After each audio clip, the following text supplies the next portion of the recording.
Right now, guys, the footballers on Channel 31.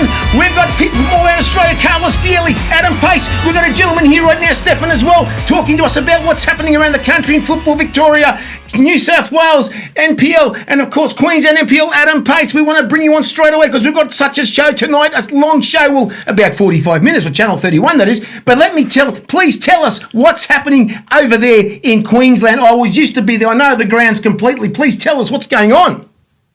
So we've just wrapped up our semi-finals up here for the NPL men's. The premiers at Moreton City Excelsior, they're through to the grand final with a 4-1 win over Eastern Suburbs yesterday night, and also as well the second place Lions are going to be facing them in the grand final after their 3-0 win over Peninsula Power.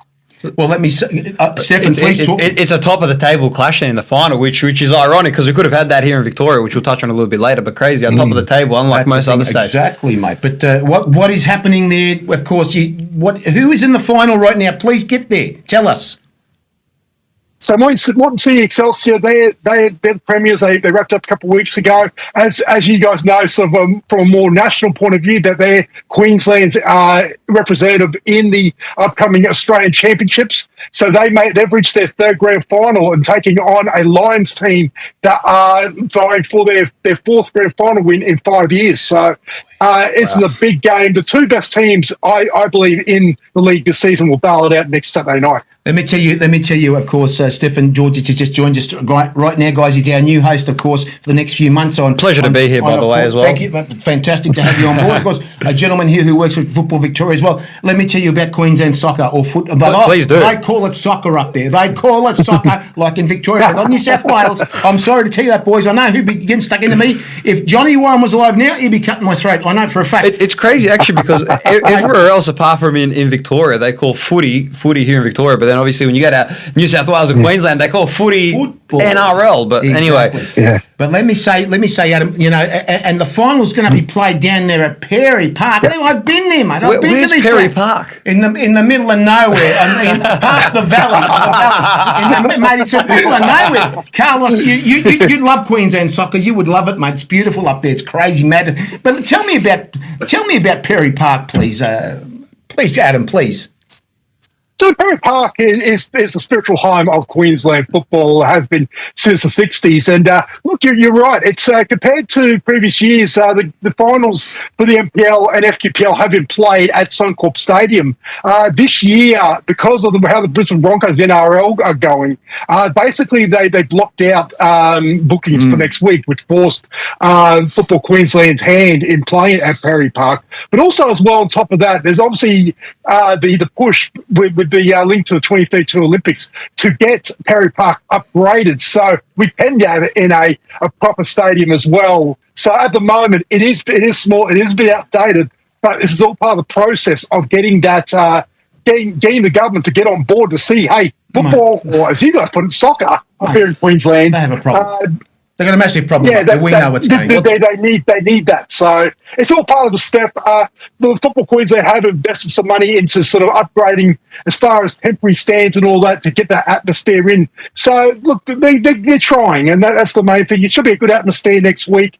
You're right. It's compared to Suncorp Stadium, and some of the venues down south that you guys play your finals in, it probably still is a bit behind. And let me tell you, Stefan, of course, when we speak about grounds at Perry Park, St Albans Saints, of course, St Albans Saints, that's how big it is. And we're talking about the lakeside here being triple the size of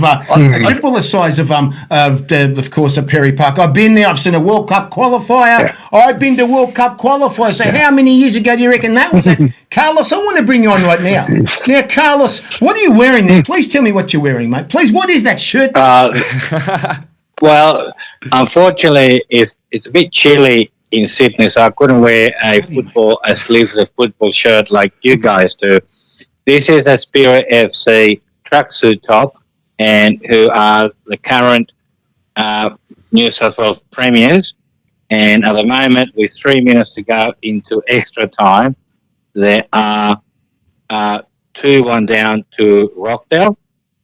And it looks like Rockdale, who finished fourth in the regular season, will play Apia Leichhardt who finished second with 75 goals scored, and Arpialaika comfortably defeated Marconi, who finished third 2-0 at Lambert Park. And that is another ground that is very compact.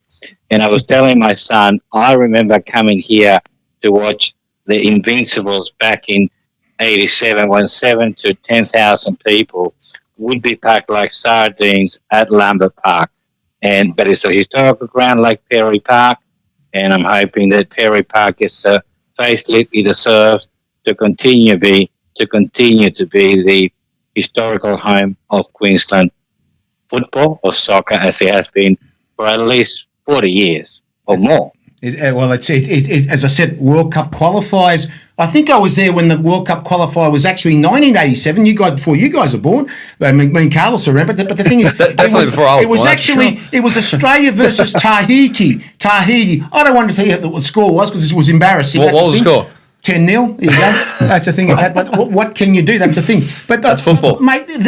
You've seen grounds around Victoria. Yes. You know what you've been around to do all the commenting, mate. You've been to all. You're talking big grounds. You're not talking here. You tell us about some of the grounds you've been to. Yeah, well, obviously, I mean, you talk about Perry Park, likewise to Churchill Reserve here for St Albans Dynamo.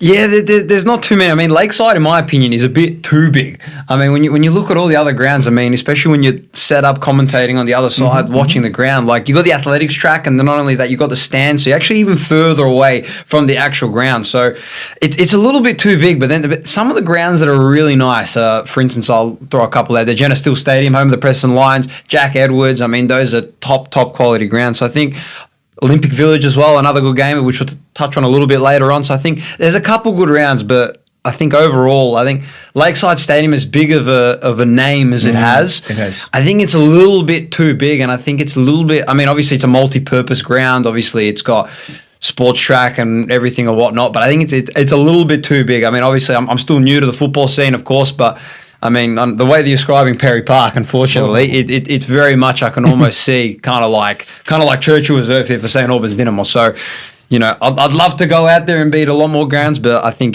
Perry Park is the way that you're describing it, very, very similar to Dynamo's. As I said, if I said in 1987 there was a World Cup qualifier, you can imagine how many people were there. It was absolutely nobody watching Tahiti. Is there a hill or anything like that? Describe Perry Park. They've actually made a difference. Yeah, there's a hill. There's a hill there. Behind the goal. Is it behind the goal still? Is it still behind the goal? Yes. Yeah, it's still there. Yep, it's still there. I've worked at Perry Park in the rooms too, doing some music, and many years ago doing some weddings and that there too. So that's the other thing. Talk about jack of all trades right there. No, please don't. Please don't. Carlos, you wanted to talk about this flare business. Do we have the flare union on tonight about flares or what? Oh my God, mate! What we saw. Well, I think if let me say to begin with, it's most unfortunate that what would have been a great game of football, the limelight is taken by a flare being thrown onto the field that could have dire consequences. So to me, that's the most unfortunate part, that a flare is now the focus of this football game, where Heidelberg and Preston Lions will have given everything to win that game. And I'm hoping, and it's not the first time we have issues with flares. I'm totally against flares being thrown around at random because of the danger that it causes to other people.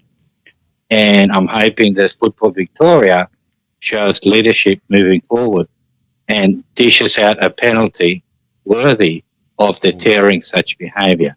True football fans should come forward and dog the person in who threw the flare, and the club likely to face severe consequences, including playing games behind closed doors, being fined. We don't know yet, but there is no room for flares to be thrown onto the crowded area. I know Europe might do it, so what? If we are going to have flares, and let's have a controlled environment like we do fireworks, where some person is in control of the outcome and doesn't put anyone in danger. At the moment, these random flares put innocent people, and it will deter people from coming back to the game if you're an innocent bystander or just a Oh, I want to go watch. This is a good game. I love football. I've never been to a football game in Victoria. I'm going to take my children with me. Let's enjoy the football. Those families will not come back, and we want the families to keep coming back. I just want to bring it before I bring you on, because there's some stuff that you would know because you were there.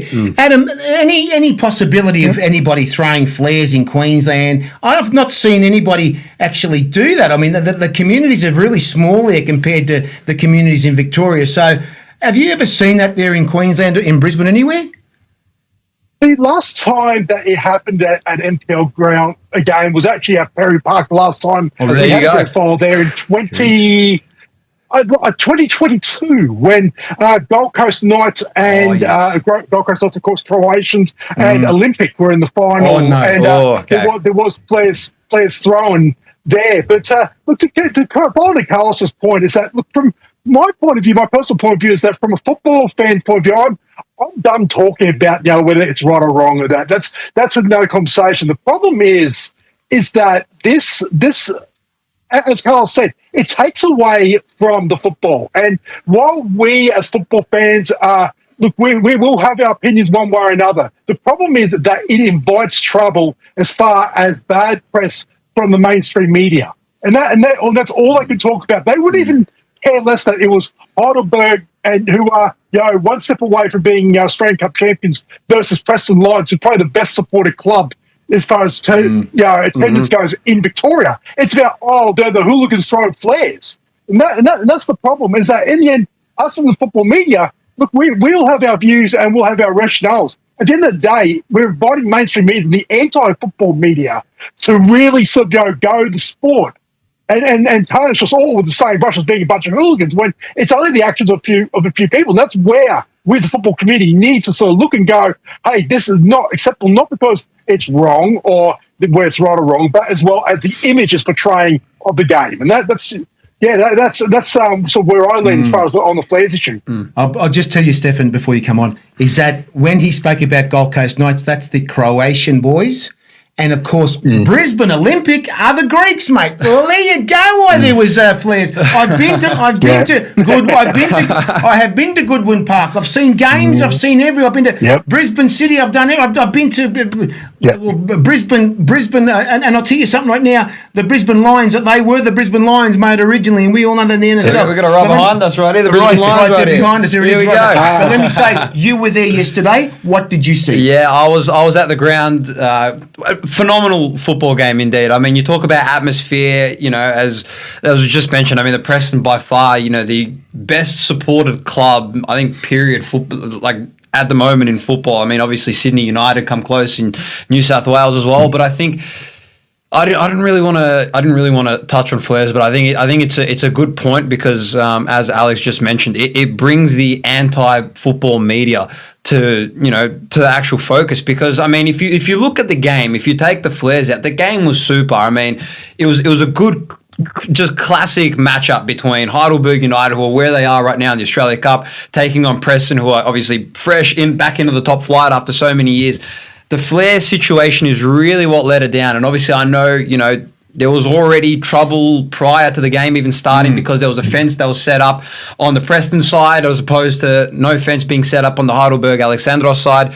But I think overall, in terms of like flares, I'm going to be the one here and say I like having them there. However, I don't think at the moment they're being used in a safe way. Like, I don't mind if one gets lit up after a goal being scored. That's fine with me. It shows the passion of the supporters. I think it's a little bit of an intimidation factor as well for the other team. But I think throwing it on the pitch, directing it at the players. I was there when Djordjic scored that goal, and when they lit the flare and they threw it, you could see the kind of the terror and the shock in his eyes when that flare was thrown. So I think overall, I don't mind them being there. I think fans have to be fans, and that's the only way that you can let them be fans. But I think if they're going to be used in that way, where they're going to be there to intimidate players and try and cause harm and possibly even ruin the pitch as well, because who knows how much those pitches cost to maintain. If they're going to be used like that, then there's no point. I think not only that, I think the entrance into the ground actually needs to be controlled a little bit better. Like there has to be searches done in a better way, because the fact that these fans, they say,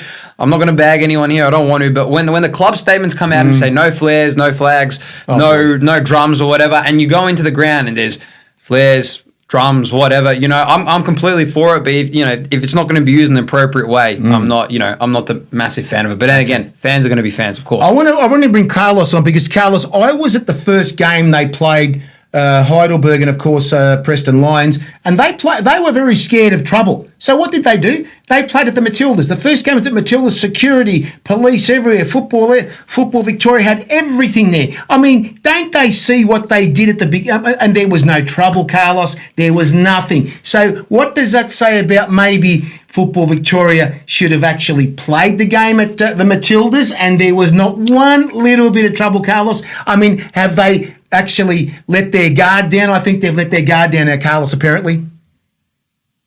Well, all I've got to say is that it's most unfortunate, and I agree with everyone, that the focus is taken away from football. It deters families from coming. I am certain that the clubs know who the troublemakers are, because these are the people who turn up week in, week out, and I am sure there's a group of Sydney United supporters, SUS people, who turn up week in, week out, and they chant, they sing, and they chant vile songs and hymns and all that. And I'm sure they know who they are. So it's up to the clubs to now dish out live bands for these people. It's up to the supporters to come forward and say, this is not who we are. This is the idiot who threw it. So I think the clubs know who the troublemakers are. They're just too afraid to take them out of the game and say, you're not welcome here, for fear of litigation or whatever. Whether or not Football Victoria let the guard down, we're not sure. But it's up to the fans now to take back control and say, this is not who we are, and let's discreetly dive in the troublemakers, and for the clubs to dish out live bands. And if we need to store cameras and then identify the people, there's enough mobile phones there to find out who threw the flare. So you cannot tell me we cannot give a live band to this person. But stern action has to happen, because we're here to play football, and the scorer was there to score. That's his job, not to be maimed by a flare thrown at random because you don't like that he's got a penalty. So I think the issue is very complex. We're going to have flares. Let's have a controlled environment where someone is in full control, not some... And searches, well, if we're going to search people for flares, are we going to search their socks? Because, you don't know where they're going to hide them at the end of the day. Yeah, so, I mean, searching people as they come in doesn't work, because there's so many ways. You could put in your sock, but, metal detectors, yeah, but we don't have flare detectors yet. Maybe someone should patent a flare detector, and we'll be multi-millionaires. It's funny, Adam, let me just say one thing. When I was at the Matildas watching that first game, and I'll bring Stefan again, let me say one thing about this, Carlos, and you said that too. They were searching people everywhere. They were searching people, Carlos. They were doing it at Football Victoria. But that is not how you run a football game, because you have some... If there's a will, there is a way. And by the way, Rockdale has defeated Spirit after extra time 2-1. They will play Napia Leichhardt in the grand final next Saturday at Julie Oval, which at the moment, because they don't play many games there, has an amazing surface. At Cogra is very beautiful. I don't know what that is either, unfortunately. St. George play there, St. George Rugby League. The best thing about that is... We've got it right here behind us. There it is. Play that. Let me say one thing about that ground, Carlos. We've seen that ground there 2 years ago when we did the show there at Cogra. Olympic, beautiful ground that is absolutely amazing. Now, Adam, let me say, Adam, where Stefan was there on Friday night, of course, and I saw the videos too they were on TV. They were on TV through... So you're talking about them walking through the shopping centre, Northland Shopping Centre. They've had trouble in the past few months there with a lot of things happening. Unfortunately. And they're walking through there, and it's like, where's the centre? I can't see there was that many flares in their hands. And I'm telling you now, Do they search people at the grand final? Mate, they better search some people. You never know what's going to happen there in Brisbane next week. Yes, we had Cup Finals Day at Perry Park last weekend as well, which was a Football Queensland event. Obviously, semi-finals were spread out across, obviously, the grounds, the local grounds. But yeah, last weekend, yes, there was security on one door. They were searching, so and that probably does help as well. It's probably not as much as far as that flair culture as much up here nowadays. That's sort of something that seems to be of the past. Of course, with grand finals this Sunday, this next weekend. Look, you never know, and that's the thing is that I think Football Queensland are certainly across that. Say, you know what, you always got to prepare for trouble, especially on grand final day. So I would dare say that yes, there'll be security again checking how effective it is. Look, we'll never know, but at least that they will at least be checking. Now, of course, Stefan, next week is the finals at Lakeside Stadium. Yep. It used to be called Lakeside Oval. Do you know the history of that place? I don't, unfortunately. Let me tell you what that place was. That was the South Melbourne Football Club in the VFL. Yep. It was a VFL ground at the beginning, and that's what it was. And they took the state government took it over when the Sydney Swans were in Sydney and moved over. Relocated. Exactly. So And Middle Park. And of course, Carlos, you've got them. You can have them. There you go, mate. Yeah, you can have them. We don't need them. No, We've already got enough. We've already got enough. Exactly. Let's see what's going on, Carlos, a few days ago, and you'll hear this to yourself, boys. Everybody around there we want to talk about this stuff. Now, your favourite club in Victoria is Brunswick City Soccer Club. Carlos, they beat actually they beat the North Sunshine Eagles. Of course, they beat them in extra time 3-1. So they're qualified next week for the playoff, and they're going to be playing Melbourne City Youth. This is going to be amazing, guys. This is going to be the real teams versus they call it the plastic teams. I shouldn't get upset. The plastic teams. But your opinion, mate, on that, is it a mismatch? What do you think? Not at all. I don't think it's a mismatch because if you're good enough, doesn't matter how old you are, you will play. So I know that Melbourne City and Melbourne Victory and Sydney FC has the same, and the Newcastle Jets have an under-23 and under-20 squad in NPL. But age should not be if you're good, you play. And these kids, these young players will give it all. And into that, I know we many times in many shows we think back about the good old days of the AAS. Well, the good old days of the AAS are long buried. And I think the A-League academies, after a rocky start, are now producing the next generation of the golden generation. Because you look at Sydney FC, Djordjic now in the championship. He joined at the age of 12. Irakunda, Toure. You look at the Socceroos that were playing against New Zealand, played on Friday and the one on Tuesday. They're all from the academies that, after a rocky start, they're now 10 years on, because when you set up an academy to produce players, it's a 10 to 15-year project. Mm-hmm. So now we're seeing the fruits of their labour, and I think Melbourne City, 23 under 20 squad, it doesn't matter. It's 11 against 11. Mm-hmm. And Brunswick City, I'm so happy for them because it's a club on a shoestring budget that is achieving great things. And it's community-based. They rely on the canteen and alcohol sales to make ends meet in sponsorship. And you got players who are literally playing for next to nothing because they love the spirit of the club. So I'm so happy for Brunswick. And it doesn't matter you're playing an under 23. It's 11 against 11. Oh, it is. And these kids, the Melbourne City children, are on the shop window to play in the A-League. So they want to impress Vitma and everyone else. Of course. Aspiro FC, the first club in NPL, who had a Japanese player, Okuba, who was sold by them to Eastern in Hong Kong to play in the second tier of the Champions League. So you don't know who's watching. So you're going to give the best, because it could be your last game if you pick up an injury. If you're good enough, or really a bit, I said, son, come and join me in first grade. So it's a bit of a great game either way. Adam, yourself, of course, the youth team, the Raw youth team, didn't really get up to the standard that they didn't get up to the standard, make finals at all. No.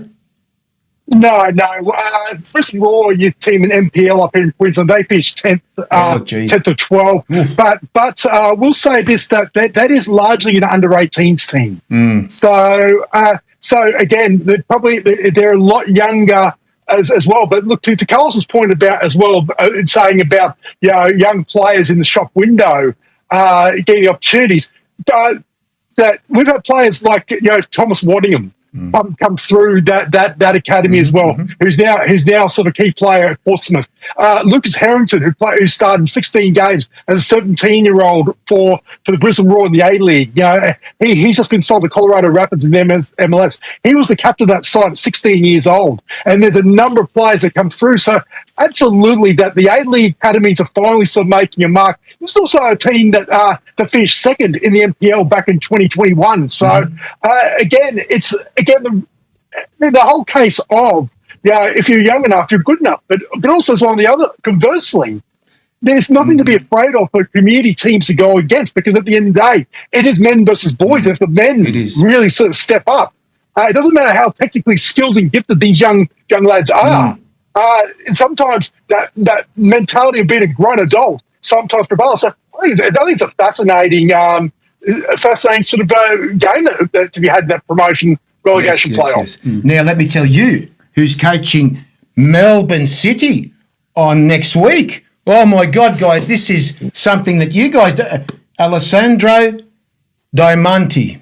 Yeah, mate. I cannot believe. What does that tell you, the quality of the coaching World Cup player? You've probably seen him around the traps, of course, in the last few months doing all these calls. Have you seen him? I haven't seen him, no. I haven't had the opportunity to call any VPL 1 games down here in Victoria. I've been privileged to call a lot of the NPL games, but I mean, the way that Melbourne City are playing at the moment is great. And speaking of all these players coming through the systems and whatnot, I think there's one player that really stands out for me. It doesn't come from Melbourne City outfit. It comes from the opposition Melbourne Victory outfit. The biggest player that at the moment for me, one of the youngsters who came through, Casey Boss, who only just signed with Mans up in the Bundesliga. So I mean, if you want to talk about talent coming through the system, fostering and nurturing them, I mean, Casey Boss off to Mans, a Christian Siciliano as well, just to name a few. I'm sure there's many more that have come through the system as well, but I mean, it's such a great pathway that, that there are these academy programs that are still running. Obviously, I think, a lot of us callers and analysts and whatnot give all these academy teams, a hard time that they're underperforming and whatnot. But you got to remember, these guys are still kids, so they're going to mature. And the fact that they're playing against such high caliber players, for instance, like down here in Victoria, you've got players like, I'm just going to throw a couple of names, Joe Guest, Lloyd Isgrove, who played in the Premier League. You got Bull Djordjic, top scorer at the moment. I mean, you're getting all these young kids playing against such high experienced players. It's only just going to go and actually help them, because, I mean, there's one girl that I actually saw I was calling for South Melbourne. Her name's Alexia Pantazopoulos. Found out she was 16 years of age. And the way that she actually plays very, very experienced. It wouldn't even look like she's 16 years of age with the way that she plays, her IQ out there on the pitch. So I think overall, the way that, the talent is being nurtured here in Australia is definitely improving. I mean, a prime example, Casey Boss signed to Mainz in the Bundesliga. So, I mean, the quality is getting better, and hopefully the Australian talent can keep on getting better and can keep on excelling on an international stage. And his mentor, Joey Spiteri, where he came from, is still waiting for money, Carlos. Remember what he said last time? He's still waiting for the money to come through. But let me just say, go on, Carlos. Look, I think if it's like for Spear FC having sold a player to Hong Kong professional club, Spear FC now becomes a destination club, because you have a coach that picked a nobody who was playing for Hills United in League One and gave him a chance and improved the player. So for Spiteri, forget the money. People will look up and say, well, this person knows how to coach. This person has 2 prodigies who went on to bigger things. So there will be young kids bursting wanting to go into Joe Spiteri's squad, because he has the runs on the board and has proven that the way he coaches people and he improves people, at the end of the day, you could go Europe. I think money is secondary, but it is now a destination academy. If I was a young player and I was selected, I want to go into Joe's academy because 2 of his kids have gone to Europe, and I want to go to Europe and see if I could mix it with the best. Joey's done very well. The money is great, but I think what follows is the prestige and the accolades. Tonight's feature story, Joe Colosimo, the Junior Premier League. Welcome, guys, right now to Football. This, of course, we've got Joe Colosimo here. Of course, we've got him here at West Preston Soccer Club, and he's going to explain to us something very special happening in the Junior Premier League, of course, in Victoria. This is an amazing opportunity for clubs and parents, of course, to get involved in a different concept. Can you please tell us how it's working in Victoria? Yeah, look, I think it's working fantastically well here in Victoria at the moment. We've got a lot of clubs that have expressed an interest in joining something new, something different, and something really exciting for the kids moving forward. So we've had a lot of contact with the clubs over the last 8 to 12 weeks, and now at a point where the clubs are starting to register. Clubs are starting to sort of see the difference, the constant contact that we're having with them, and they're seeing the little bit of a difference in the way that it's being run. So we're now at the point where the costings, the rules and regulations, all of that have gone out to clubs this week, and we'll start to solidify the registration process for the clubs to actually come on board and do the league structures within the next 4 or 5 weeks or so. We base ourselves on quality rather than quantity, but we want to make sure that no one misses out. And to do that, we needed to be cheaper. We needed to be different. So our point of difference was always going to be price point, and we believe we've achieved that now. And so we're excited because that's brought on board quite a few NPL clubs that have registered their expression of interest, academies, and obviously your community clubs throughout the state. And so what I'm hearing also is that when Mel spoke to me, you're going to have a national championship as well going up to, mate, that is unheard of. That is actually very special. That's basically something that the parents will be saying, well, this is something different. We're giving our kids a special opportunity through every state to play on the Sunshine Coast Stadium. Yeah. Now, that Sunshine Coast Stadium, have you been up there at all? You seen it? Not to Sunshine Coast Stadium, no. But from what I've heard and the pictures that I've seen, it's a beautiful venue. And I tell you what, Mel's got the opportunity up there to basically make this of course, we're talking here, he did say to me, from 8 to 18. So have you? What has the interest been shown? But what age groups has it been shown, or is it just one club or clubs coming in for all age groups? Is that what's going on? So look, at the moment we've got a little bit of both. So I've got 62 clubs in Victoria that have placed their expression of interest, and over those 60 clubs, we're probably looking at about 218 teams across those age groups. Some clubs are just going to dip their toe in the water, obviously, and have a look at how it goes. Other clubs are going in full tilt and putting in teams in every age group, whether that be boys or girls. So it's a bit of a mixture at the moment, but the interest is significant, obviously, because of the pathway that the JPL can offer and will offer. And I suppose the fee structure is interesting as well, because it allows a lot of kids that would not necessarily get that opportunity to play at that level to be able. At the moment, the focus is the kids. The pathway is more important for the kids. You've got the pathway into England with the JPL. Here in Victoria, you've also got the pathway into Spain with Racing Madrid now being affiliated with West Preston. So there's different pathways for different players. That's amazing, because I've been to New South Wales. I've been to some games where people know the show and they watch the show, and as soon as I go, they complain to me, Harry, what a joke we are playing. Our kids are playing at half a ground, and we would prefer them to play on a full pitch. Where to me, how I see things about this is that, I mean, if you really want kids to go further, you really want them to actually play on a full pitch. I mean, how do they even work out their fitness we never work out their fitness, knowing that when they finish the half pitch, that they're not really ready for that full pitch, where you're actually putting them completely on that full pitch, which means they've been training and playing and knowing the size of the goals and they'll be running a lot more, which they're not running in that other one. No, look, fully agree. And having been involved with Racing Madrid and seeing exactly how their academies run in Spain, I think one of the most important parts was to get our kids involved as early as possible into the full pitch, so they understand what it needs to be and how they need to be able to be successful if they choose that career path in moving over into the European market, so the pitch. Yes, okay.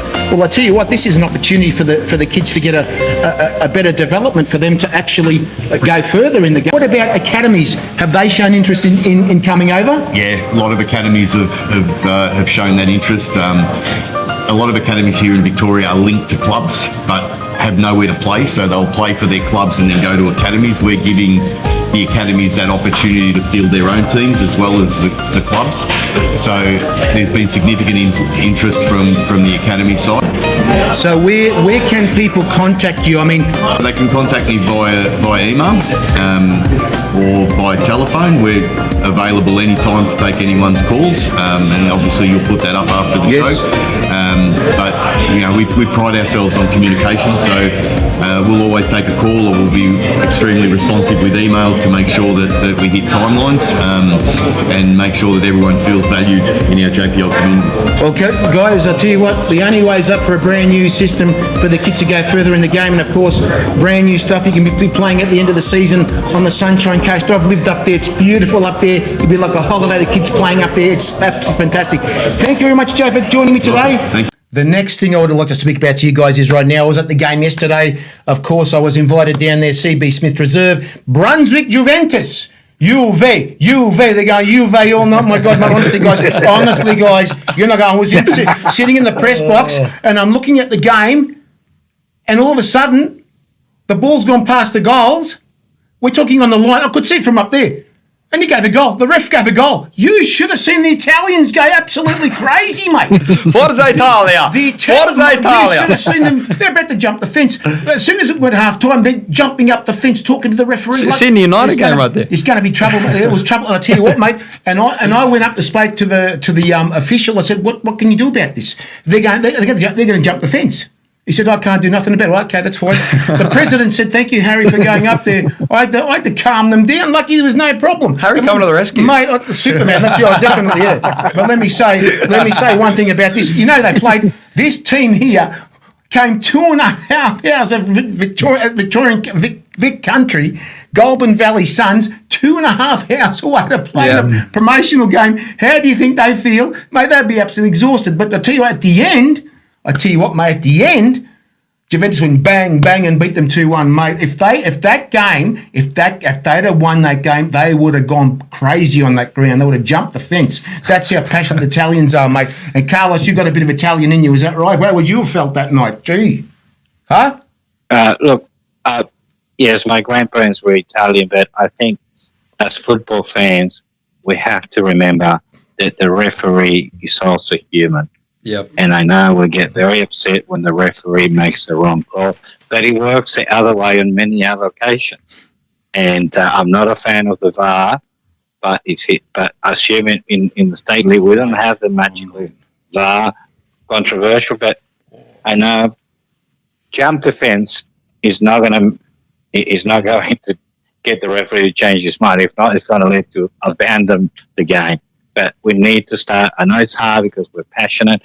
We love the football, and we want our team to win. But we need to start remembering that the referee and the official are humans, and like everyone else, we all could have a bad day at the office, and unfortunately, we get remembered for the bad day at the office, not for the good games we referee year in, year out.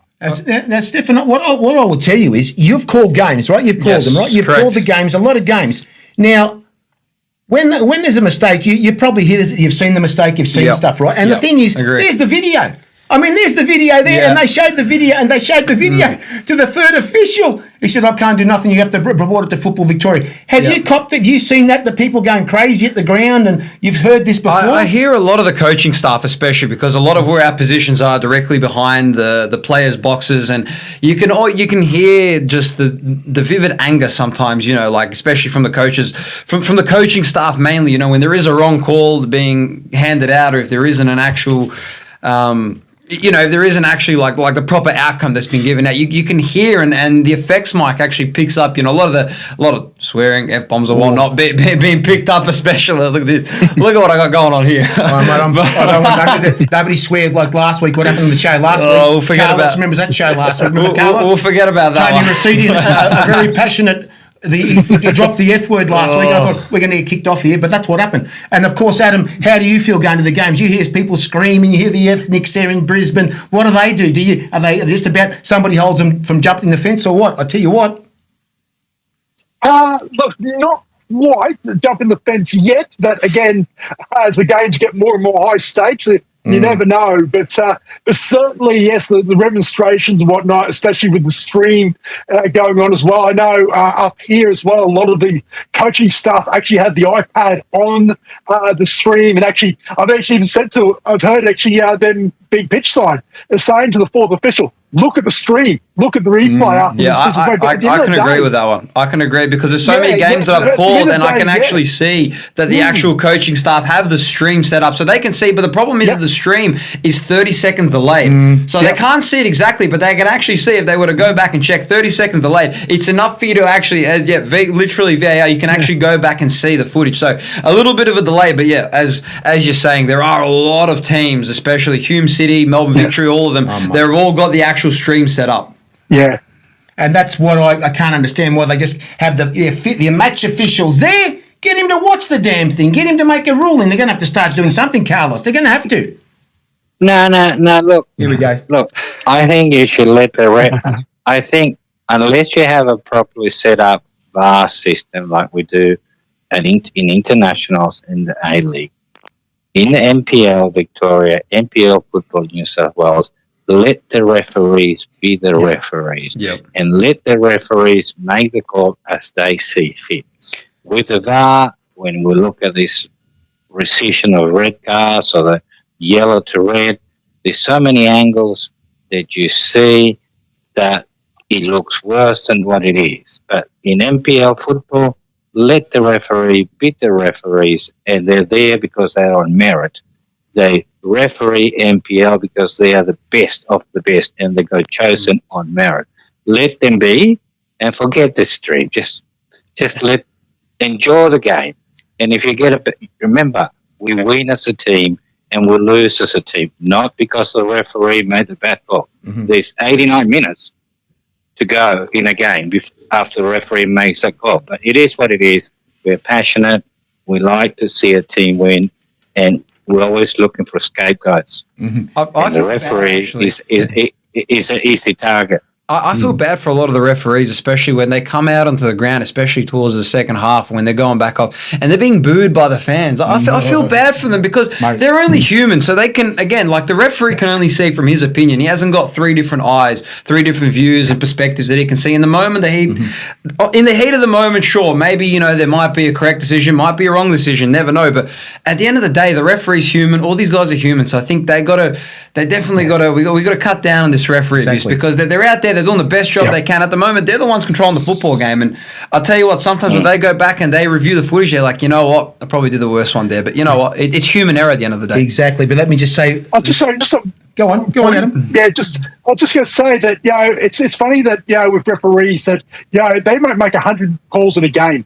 They'll get 99 of them right. Yeah, sometimes right. you remember Exactly one. right. And I think we've got to remember that as fans as well. That like I said, they can make 99% calls right, but they'll be crucified for the one they get wrong. So I think definitely it's a case of give the referees some slack. Oh, mate. Slack, give them some credit for what they do. I think you can relate that one pretty much to a lot of the players as well. For instance, like a defender, let's say, they can defend the game extremely well. Maybe even a goalkeeper. They can be defending to save their life. And if they let one goal in, that's all that anyone's going to really remember because, hey, you can see to the goal. So I think it goes both hand in hand. So I agree with that one. Okay, the next thing we're talking about is the shock of the season in Melbourne today, boys. I saw the game myself. And Carlos, there was something similar to what happened on Friday night at the village at Heidelberg. Let me say this, guys. I can't believe this. Of course, Avondale FC played last week. They played Newcastle in the thing, and they got done there.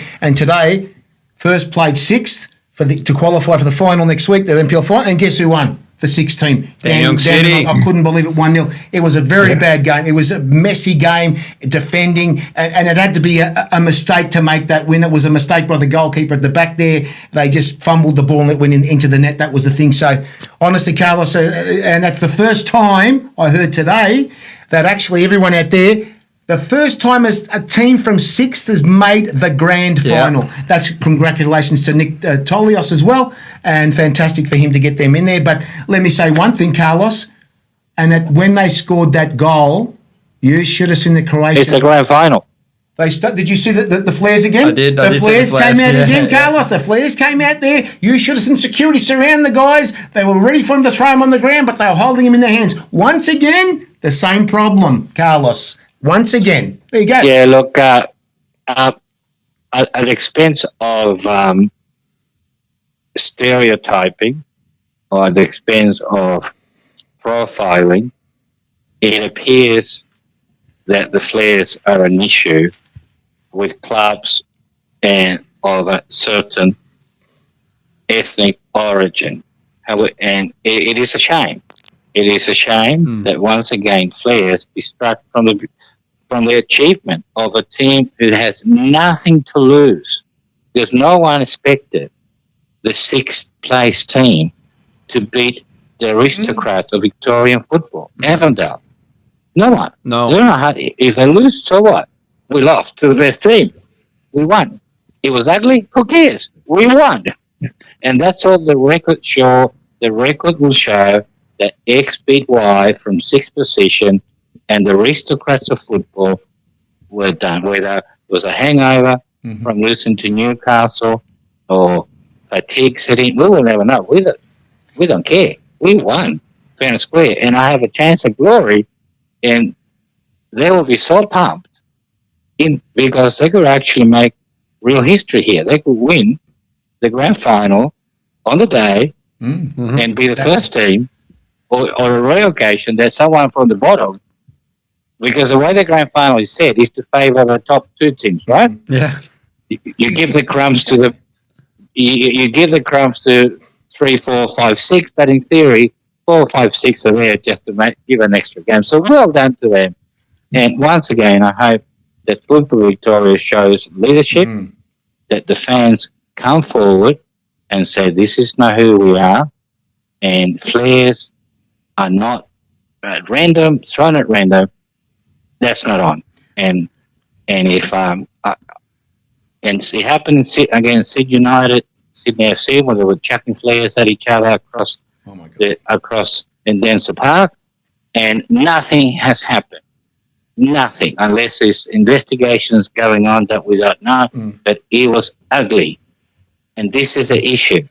Flares, as colourful as they may be, they could turn ugly and take away from the main event.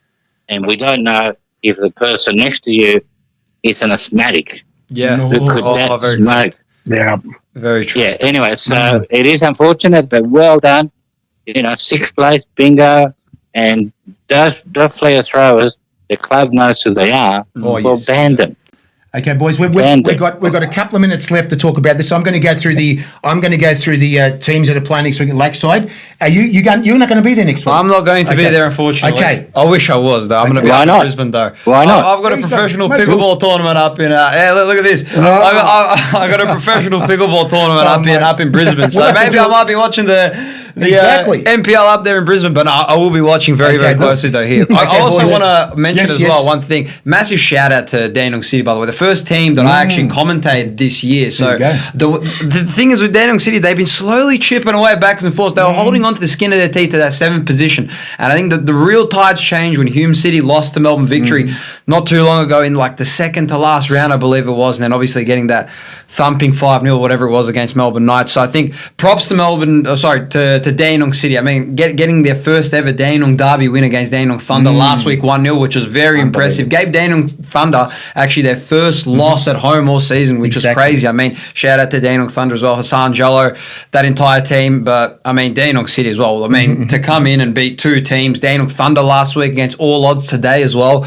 against Avondale, which I thought for sure this was going to be Heidelberg and Avondale final. So, I mean, to knock off the Australia Cup semi-finalists, that's a pretty good damn effort. So, shout out to Nick Tolios as well. Exactly. So, boys, let me tell you what's happening at Lakeside next week now. Carlos, Brunswick Juventus versus Springvale White Eagles. You might know some people. Springvale's White Eagles, yes, I do. I know my father, again, because I'm being of Serbian heritage, my father as well, shout out to my father, my family as well. They very close ties actually to Springvale White Eagles. So again, part of me, I got a lot of connection to Springvale White Eagles. So I'm gonna get Springvale to win this one. I reckon 2-0. Let me say that's at 12 o'clock. And of course, the next one, Carlos, is dear to our hearts. You know what they've done for us. Of course, Brunswick City versus Melbourne City Youth, guys. That's going to be at 3 p.m. Of course, that is, and actually the first one, Brunswick Juventus win that one, guys. They go to MPL2. They get to promotional game. And Brunswick City versus, of course, Melbourne City, they go to MPL. Men's, if they get through, mate. The top flight. The smallest club in Victoria, getting up there with the best thing that will happen. And also, of course, the MPL Grand Final, of course, Carlos. Well, that's 3 p.m. And the gap between that game is between that's 3 p.m. of course, Melbourne City, Brunswick City, and this one is the Heidelberg 6 p.m. is the Heidelberg and Dandenong City game, and that's going to be a massive. Mate, there's going to be people there all day. You know that. There's going to be people. 10,000 at least. There's going to be people set up camping. I know for a fact it is going to be so hard. I really hope, for the sake of football fans here in Victoria, that they open up both sides of the ground, just like they did earlier on when South Melbourne played Preston, when they opened up both sides. If you are Lakeside, part of the Lakeside Committee, please open up both sides. It's happening. It better, because the only way to really grow the sport here in Australia, especially here in Victoria, is to open up both sides, get more players in, promote the holy hell out of this, because in order to get more fans coming and watching, in order to get more eyes, you got to get more people in. So I don't know what they got to do to promote it so much. We're going to get this up, finishing at the moment, guys, on Channel 31. We're going to see you again next week, but let me say one thing. Don't forget, guys, get out to the ground. It's party time at Lakeside. Get out there, support your team. They're saying 10,000. Thank you for joining us tonight, guys, on Footballers. Thank you, guys. Carlos, thank you for joining us. And, of course, Adam. And, of course, our new host here right now, Stefan, guys. See you next week on Thursday night. Thank you, guys. Thank you.